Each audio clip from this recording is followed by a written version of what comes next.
Welcome to the 2016-2017 Fun at the Fair Challenge with the RCX program. Tonight, this is the coaches meeting that everybody will be able to review. It's going to take about a half hour, 45 minutes to go all over all of the details here on the mat tonight. I'm going to try to give you a complete description of the missions, the mission objects. Just make sure that as we go through the coaches meeting, there will be additional videos available for the building instruction of the mission objects and the actual missions for each item on the table. The mission videos, they'll show you where the Lego starts and in order to score, how it has to end at the end of the match. So we've already gone over a previous video with the placement of the mat. So this video for the coaches meeting will be just explaining the mission objects and the missions themselves. So the first thing I want to tell you guys is I'm going to give you a little clues to how we do this. And this year, we've all been to a fair, we've all been to an amusement park. And when you go to the fair or the amusement park, what do you see? You see people throwing debris along the pavement, along the walking paths. So at our fair this year, we've got some garbage cans that are periodically placed throughout, and we've got garbage, which you'll notice with these little brown circles or the green circles. Now, the debris on the table has no value. The referee may place this on its side. It may be completely in the circle or on the lip of the circle, but because of human error, the referee is going to place it to the best of their ability. But just as you practice for this, just know that these small one-by-one Legos, as long as they're touching the circle of their color, they're in the right location. Okay? The other thing, the touch penalty, is the garbage cans. And there's 5 of these garbage cans positioned around the mat. And the garbage cans are there for 2 purposes. One, the garbage cans give you 5 points for each garbage can, a total of 25 points. If you have no touch penalties throughout the entire match, your award is 25 points, or I should say 5 points for each garbage can, a maximum of 25 points for doing nothing, just leaving the garbage can stay where they are. Now the garbage can be resting where it started, it can be laying on its side, but as long as the referee has not taken the garbage can away as a touch penalty, you get your 5 points. Now if you want to challenge your students, recover each garbage can back to the safe zone. And if you take it back to the safe zone, the garbage can now becomes worth 10 points each. So if you recover all 5 garbage cans back to the safe zone, you now have taken the 25 point value and raised it to 50 points. But just be aware that if for some reason you touch the robot during the match, the referee is going to remove 1 garbage can throughout the match. And the rule is that the referee will start at the east wall, travel across to the west wall, and remove 1 garbage can at a time. So the first garbage can the referee will move will be this one, second one will be this one, third one will be this one, fourth one, and fifth one for each 5 touch penalties that you may have. Now I will warn you that if for some reason you recover a garbage can back to the safe zone and the easternmost garbage can at that time is in the safe zone, the referee will take the one out of the safe zone. By definition, it's the easternmost. So strategize with your students how to prevent the referee from taking that garbage can from you. Replace these guys. Okay. The other thing is, we'll go down the mission objects here. And as I already stated, the little brown ones have no point value, and the garbage debris over here has no value as well. Now I want to give you a clue. This is my clue for the year. Because everything out here with the garbage can and the debris is going to impact your robot, I want you guys to go online and I want you to look up bumper cars. This is my version of a bumper car for the challenge. But I want you guys to go online to look what a bumper car looks like. And simply, you don't see the wheels on a bumper car. There's a reason why you don't see those wheels. So I want you to take that concept and try to implement it on your robot so that when it comes to the debris out here, you have the ability to maneuver around the board and not be impacted by the debris on the board. All right?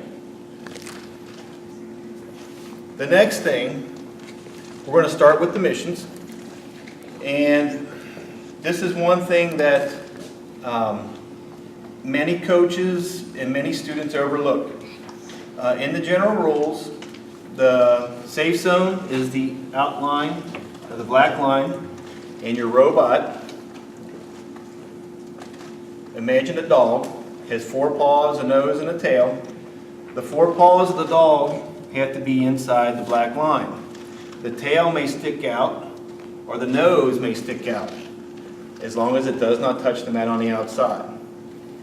Your robot is considered in the safe zone as long as any part of the nose or the tail is extended onto the safe zone area.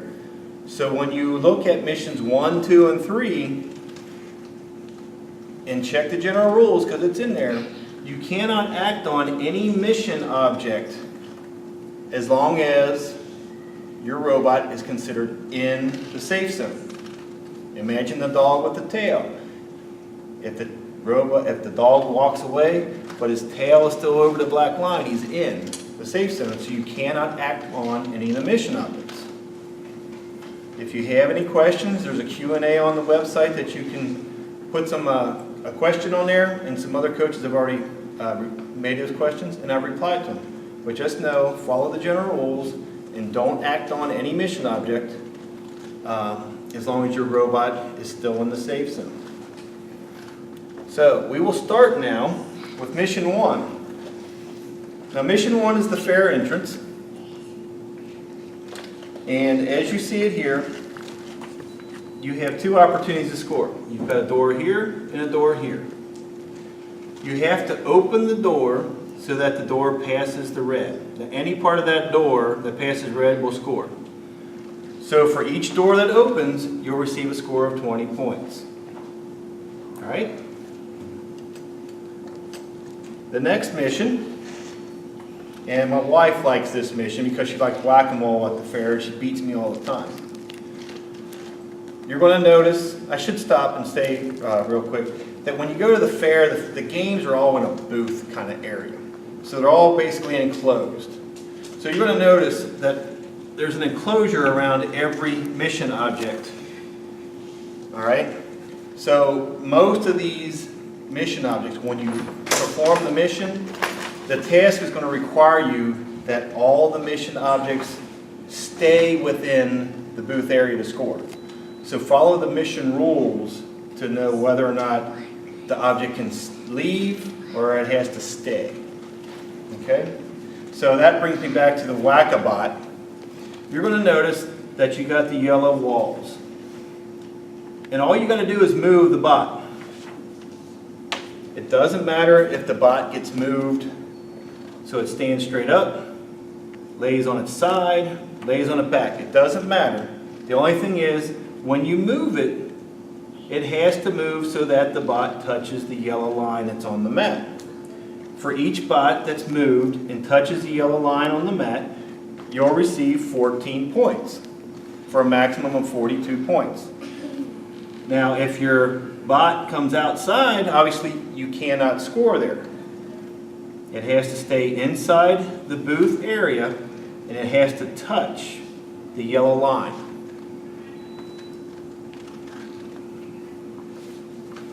We'll go ahead and reset those. The next one is the spinning cup. And you're going to notice the outline. You've got 3 green cups and 1 red cup that's in the form of a diamond shape when it starts. You have to spin this with your robot. Move that spinning cup any way you want to so that when it rotates around and rests at the end of the match, the red cup is between this black diagonal line, and this black diagonal line. If it's partially between those two lines, you'll receive 20 points. If it's completely between those two lines, you'll receive 32 points. Okay? The next mission, we're going to go clockwise all around the exterior of the board. And we're going to start with the bumper cars. Now, in order to make bumper cars fun, you got to come out here and hit each other with the bumper cars. That's what makes bumper cars fun. So for our challenge, you got to program your robot to bring the 3 bumper cars to the yellow area. Each bumper car scores separately, but bring the bumper cars to the yellow area.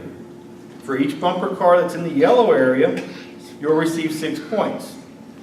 Now, again, to be true bumper cars, let's get them really close together so that they're all touching. If they're in the black area, each bumper car in the black area will receive 12 points. So you do have the ability to have a bumper car in the yellow, a bumper car in the black, and a bumper car outside. This little scenario will be 6 points, 12 points, and 0 points. So you would receive 18 points there. All 3 of the bumper cars together, maximum score of 36. Now just understand that when you have a bumper car that is touching the yellow and touching the white, because it's touching the yellow, you do receive a score of 6 points for that car. The same way with the black. It's touching the black and touching the yellow, you receive a score of 12 points for that car. All right? We'll reset this. The next one we're going to go to is you're going to find the bouncy ball in the safe zone. And you need to take the bouncy ball.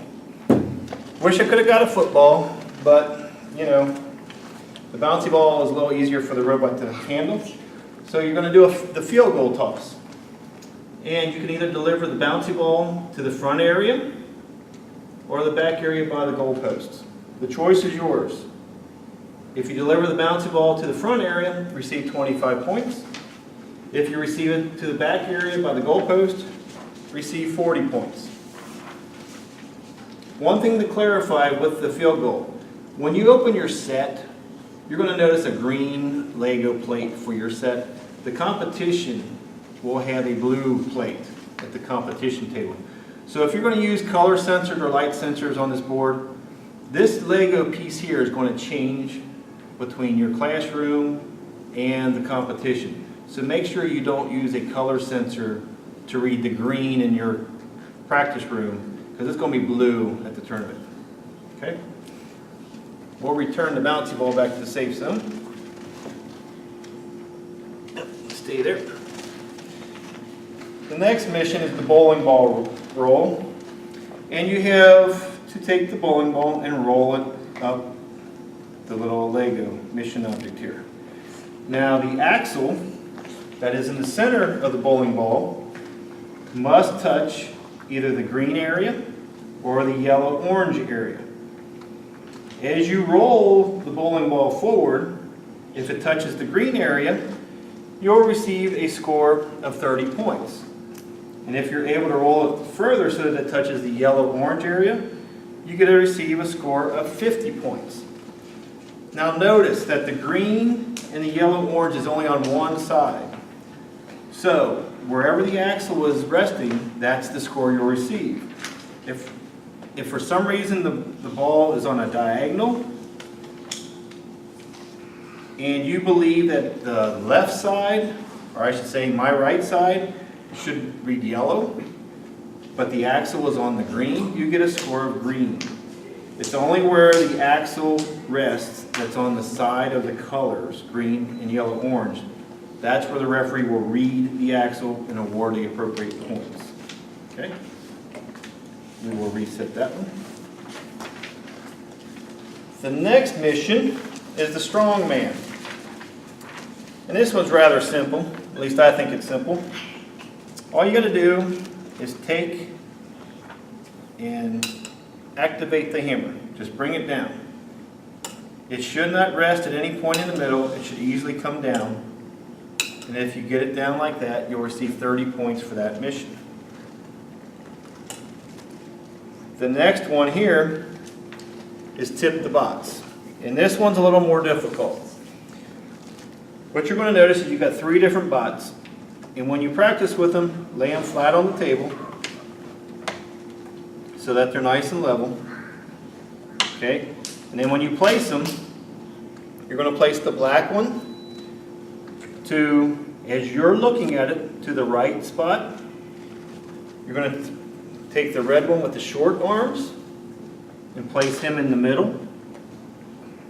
And then you're going to take the red one with the long head, so to speak, and put him in the far back. That's the correct placement for these 3 bots for this mission object. Now, if you want to score this, just like with the booth, you need to take the robot, pull him out, and drop him so that it's touching the booth area, the blue or the green area of the booth. If you pull him out, he's over here, you get no score. If you pull him out and he's half in, half out, you get the score. The only other thing is, because of destruction, if you pull him out and you tear him apart in 2 pieces, you get no score. It's only when you pull the robots out, they're intact, 100%, and they're touching the booth area, the green and blue, that you get a score. So if you get, for the first bot you pull out, you get 20 points. If you pull out a second one, you get a second 20. And you pull out the third one, and he's in the booth area, you get a third 20. So the maximum score for the 3 bots is 60 points. We'll go ahead and reset these guys.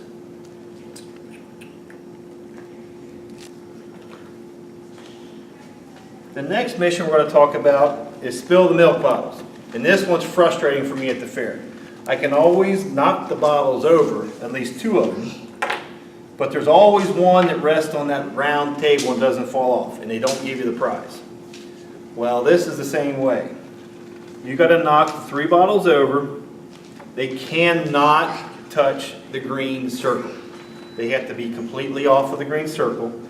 They have to remain in the booth area, so they can either be completely off of the green, on the white, or resting on the white and on the red of the booth outline.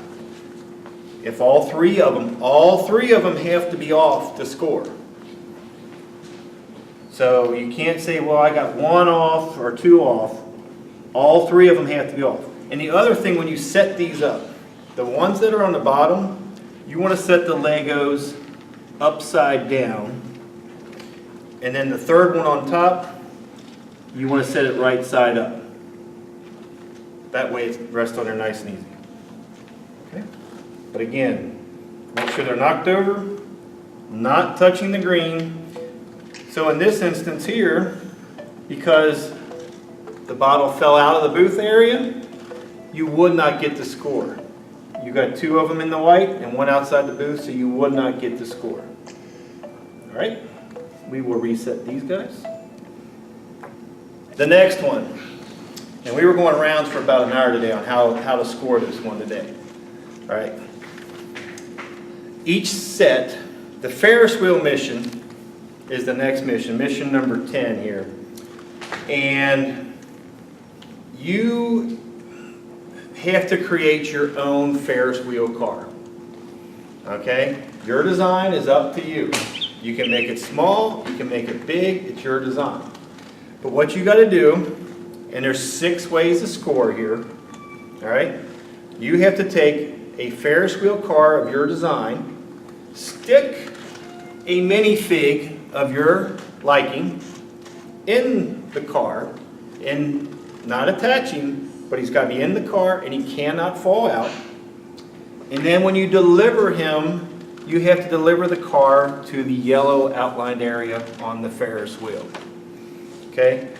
You can bring 1 car out at a time, go back, grab a second car with a minifig in, go back, grab a third car with a minifig in, and just keep going back and forth if you wish. But each time you bring a car out, it has to hit a different car on the mat. Okay? And here's the catch. the scoring goes like this. If you bring one car out with a minifig in and it touches the outline of the yellow car, you'll get 30 points. You go back, you get a second car, bring him out, and you put him on the second spot, third spot. It doesn't matter which order you put him on. But you bring your second car out, the second one's worth 26 points. You go back to it a third time, 22 points. So each time you bring another car out, the value decreases. Okay? The total value for all 6 cars, if you bring 6 cars with 6 minifigs still in them when they arrive, is 100 points. So you as a coach, time management is key. Do you want to spend your time and deliver 6 cars, or do you want to spend your time and go around the mat and do other objects for different point values? All right? So that's 100 points should you choose to do that with 6 cars and 6 minifigs. All right? The next one, we've got 2 triggers. And you go to the fair, you always play them water games. And I can't shoot worth a you-know-what. So when I shoot, I miss the target. But we're going to shoot today, and we're going to get this target right the first time. When you get your trigger, you're going to pull it all the way back, and it's got to go for trigger 1, past the black line, and for trigger 2, past the black line. And you're going to notice that the tension from trigger 1 to trigger 2 is different. The friction of the mechanism, one's a little easier than the other, and that is intentional. All right? By design, one moves easy, and one moves rather hard. Okay? So, and because of that, the one that moves hard, trigger number 2, is worth 25 points if you move it. Trigger number 1 moves easy, it's worth 15 points if you move it. So the total point value between trigger number 1 and trigger number 2 is 40 points. Okay? The next mission, mission number 12, is the basket toss. Now you have 3, I'm going to call these softballs because usually you throw a softball in the basket. Now you need to take these softballs and you need to bring them over here to the basket and drop them in. Now you're going to notice I just dropped 3 of them in, 2 of them went in the basket, 1 of them flew out. That's okay if it flies out. So if you get 2 of them in the basket, you're going to get 5 points for each ball, so to speak, each brown Lego in the basket. You're also going to notice that these little brown 1x1 Legos, there's 3 of them positioned throughout the table. Here's one, and here's one. So if you want to recover them back to the safe zone and then redeliver them to the basket, you actually have the ability to take the 3 from the safe zone, the 3 from the mat, totaling 6, and drop them in the basket. 5 points each would give you a maximum of 30 points for this mission. All right? The next mission is the marble toss. Now when you look at the marble toss, you're going to see 16 different squares of various colors. The color has no value. But what you need to do is you're going to have 4 marbles in the safe zone. You can deliver them 1 at a time or all 4 at a time and just deliver them over here. Again, the marbles that stay on the 4x4 rectangular square, you'll receive 10 points for each marble that stays on the plate here. The other 2 marbles, since they rolled away, there's no value. And it's not a negative impact if they leave the booth area because it's only the scoring for the ones on the plates. There's no value for the white over the green, and there's no value added because you put the marble directly in the middle of the 2x2 Lego as opposed to the side. As long as a marble is on the 4x4 plate and stays on there, you receive a score for that. Okay. Now, the last mission, mission number 14, is the king or queen of the fair, and you're going to want to program your robot to climb up onto the quad platform. And when your robot climbs up on the quad platform, just remember that the driving mechanism, the tires or tread, must be on top of the quad surface. If you've got a tire that's hanging over here, 3 tires are up here and 1 tire is hanging over here, that tire would prevent you from scoring. So all your drive tires have to be up here on the surface. Okay? And if you get the robot, it's on top, it's on its side, it's upside down, it doesn't matter. As long as the driving mechanism is on top of the quad platform. From the view of the referee, looking above, looking down, you get a score of 70 points for that. Okay?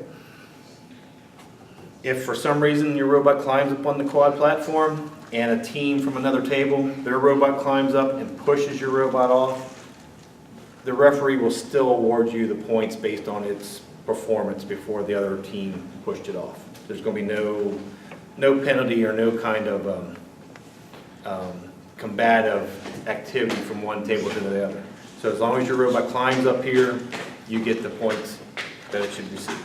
Okay? All right. So let's see. Is there anything else I need to go over? The only other thing that I may let you know about is there's actually 6 minifigs that you may. You're going to get that. The only other thing that you may know is that when you open up your set, there's 6 minifigs at random that have been placed in everybody's kit, and everybody will receive 1 minifig in their kit. So when you get yours, just know that the safe zone, it's got a picture of the blue guy, but you may have this green guy, this yellow guy, this little girl here, this white animal, the blue boy, or this skeleton. One of those 6 objects will be in your set. It is a minifig, and when you start the match, it'll be rough there in the safe zone for you. So when you go to a competition, if you design a car for the Ferris wheel that will only handle this little yellow animal, you can bring that to the table with you. When you go to a competition, the minifigs, the host of the tournament will not put a minifig on the table at the tournament. Your team will have to bring the minifig to the table. Okay? So that's the only object that's outlined in the safe zone that when you show up at the tournament site, you have to bring that object with you. As long as it, also if you want to do the Ferris wheel cars, you have to bring those objects with you too. Okay?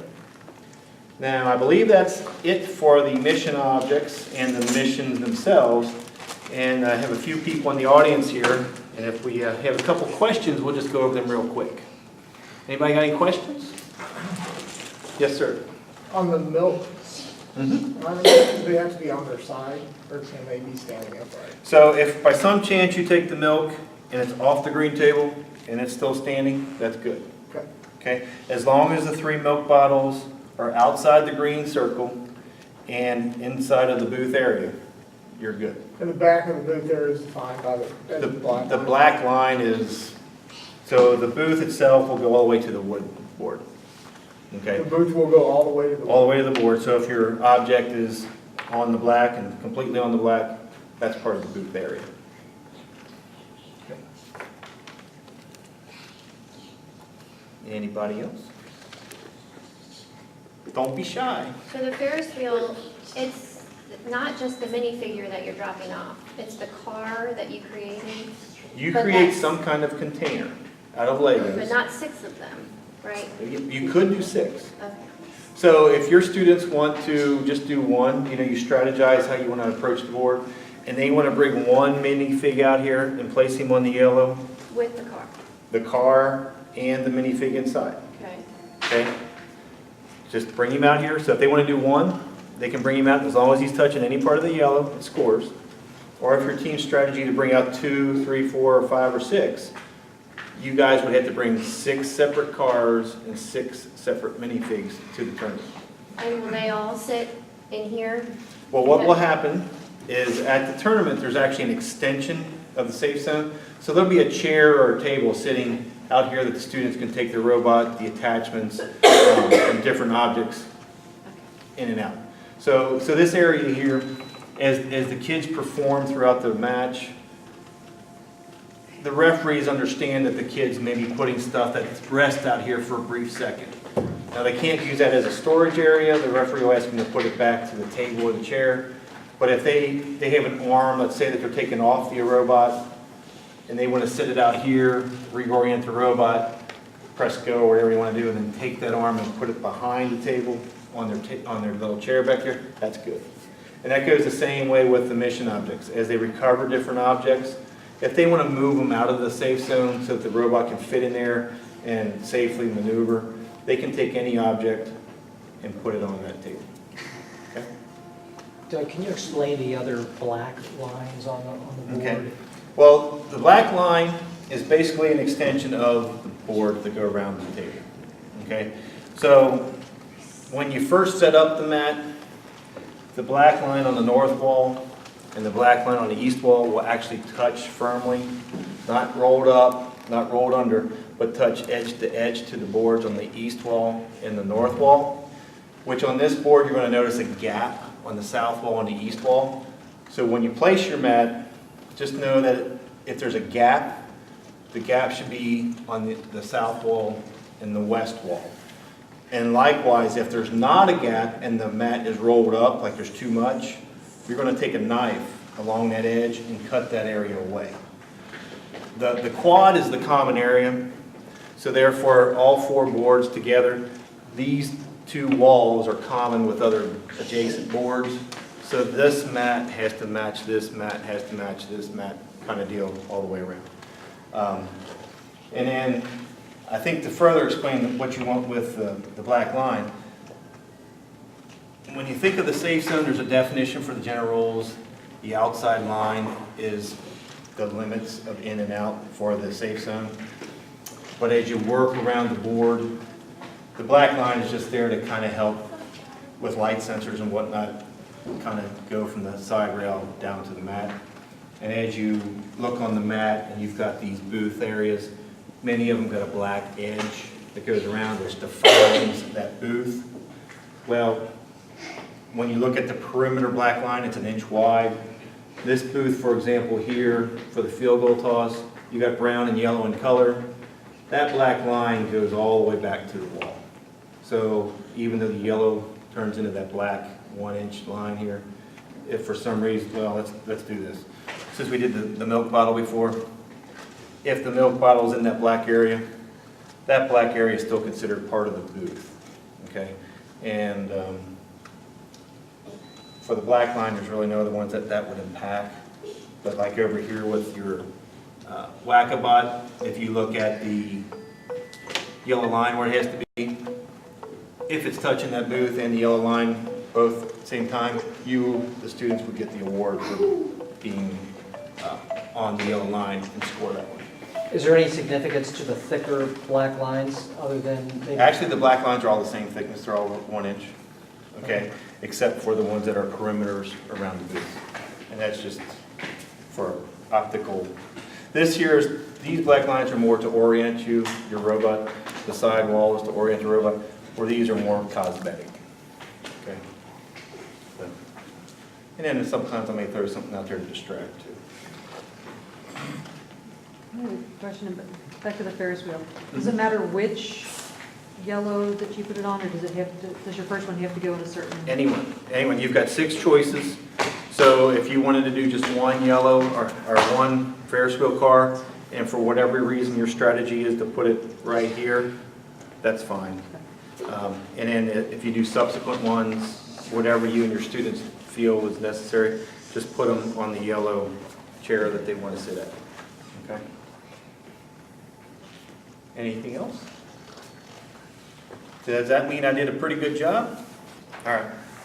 So the one other thing before we leave, there are some blogs on the website. If you do have any questions, make sure that you go to the Q&A in the listing of the different missions.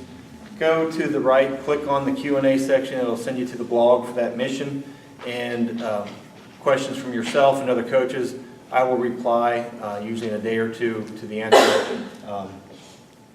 But other than that, good luck this year, and I hope to see you at a tournament.